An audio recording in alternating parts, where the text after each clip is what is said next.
This is Amy Chan from CakeDecoratingSchool.com, and if you like cake decorating, you're in the right place.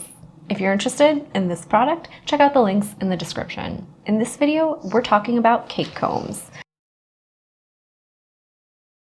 And they come in a variety of different styles, and usually if you get some good ones, they'll have different finishes on each edge. So you can see I've got some square notches on this side and then some different triangular and then scalloped shaped ones on this edge, right? So one comb, 3 finishes. So always a good buy.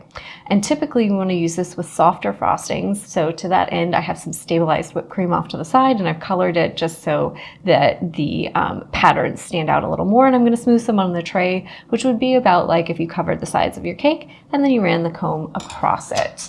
So cake combs are a great way to create texture on the sides of the cake, especially with a frosting that maybe you can't do the same kinds of decorative finishes with that you would with buttercream.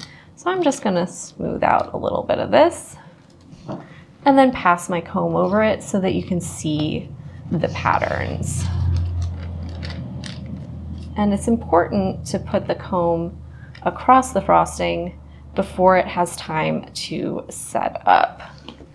Right? And stabilized whipped cream won't really set and then it won't get completely firm, but it does start to get a little bit of a skim on the outside. So you want to work relatively quickly.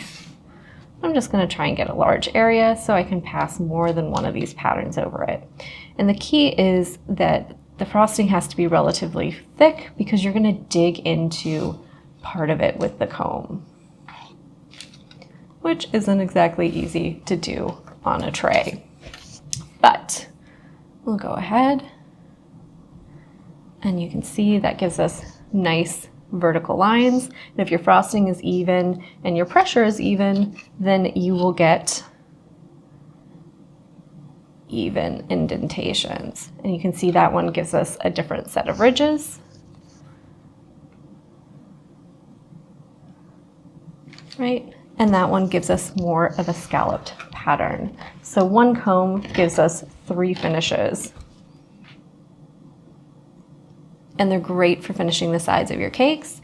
And if you're looking to get a little more creative, you can always do things like waving it along the sides. So you can create a multitude of patterns from just one cake comb. So they're always a great buy and they're available in a variety of patterns, sizes, and widths. If you enjoyed this video and you'd like to check out more about the cake decorating materials and equipment we use, or just some inspirational ideas about cake decorating itself, you can follow us on Insta or YouTube at Cake Decorating School. If you're interested in our yearly membership and what it entails, you can go to www.cakedecoratingschool.com for more information. And if you're interested in these products, you can check out the links in the description.